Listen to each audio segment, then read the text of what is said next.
தனது பேச்சுகளை சுய பரிசோதனை செய்திருக்க வேண்டாமா என்பதுதான் பலரது கேள்வியாக இருக்கிறது. அப்படித்தான் கடந்த சில நாட்களுக்கு முன்னர் செய்தியாளர்களிடம் உருக்கமாக பேசிய அவர் காமராஜர் மறைவுக்கு அறிஞர் அண்ணா கதறி அழுததாக கூறினார். இதை முதலில் பலரும் நம்பிவிட்ட நிலையில் பிறகுதான் வரலாற்று பக்கங்களை திருப்பி பார்த்தபோது தெரிய வந்தது அண்ணன் கூறியது அப்பட்டமான பொய் என்று. ஆமாம், அண்ணா இறந்ததோ 1969ஆம் ஆண்டு. ஆனால் அதற்கு 6 ஆண்டுகள் கழித்தே காமராஜர் மரணத்தை தழுவினார். அப்படி இருக்கும்போது இறந்து போன அண்ணா எப்படி நேரில் வந்து காமராஜருக்கு காதறி அழுதிருக்க முடியும் என கிண்டல் செய்தனர்.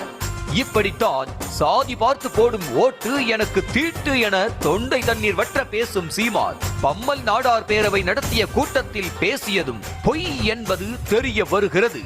காமராஜர் கட்டிய பள்ளியில்தான் அப்துல் கலாம் கல்வி பயின்றதாக சீமான் உரத்த குரலில் பேசி, காமராஜர் முதன்முறையாக முதலமைச்சராக பதவியேற்ற 1954ஆம் ஆண்டு அப்துல் கலாம் தனது கல்லூரி படிப்பையே நிறைவு செய்து விட்டார். காமராஜர் முதலமைச்சரான பிறகுதான் அதிக அளவில் அரசு பள்ளிகளை கட்டினார் என்ற நிலையில் பிறகப்படி காமராஜர் கட்டிய பள்ளியில் அப்துல் கலாம் படித்திருக்க முடியும்? இன்னும் சொல்ல போனால் அப்துல் கலாம் பள்ளி கல்வியை பயின்றது கிறிஸ்தவ மிஷனரி பள்ளியில்தான் என்ற உண்மையும் தெரிய வருகிறது.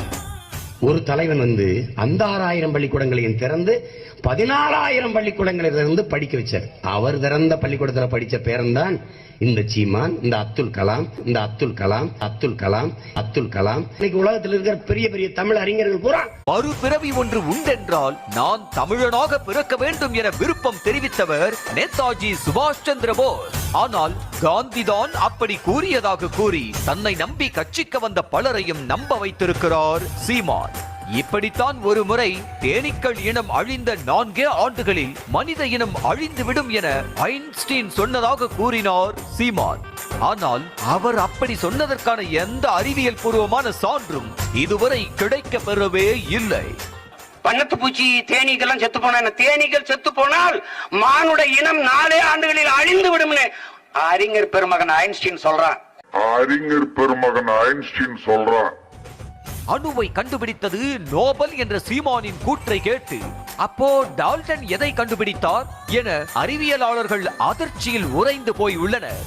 இப்படித்தான் ஒரு முறை கடந்த ஆண்டு குழந்தையை தூக்கி கொண்டு போருக்கு சென்றவர் வேலு நாச்சியார் என அதிர வைத்த அதிபர் சீமானுக்கு அது வேலு நாச்சியார் அல்ல ஜான்சி ராணி என சொந்த கட்சி தம்பிகளே பாடம் எடுக்க வேண்டிய பரிதாப நிலைக்கு தள்ளப்பட்டார்.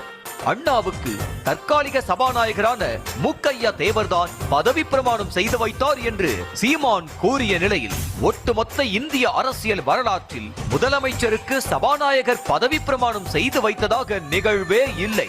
திருக்குறளில் மாடல்ல மற்றையவை என்ற வரியில் மாடு என்பது கால்நடையை தான் குறிக்கிறது என சீமான் கூறியதை கேட்டு தமிழறிஞர்கள் ஷாக்கான கதையெல்லாம் வேறு இருக்கிறது.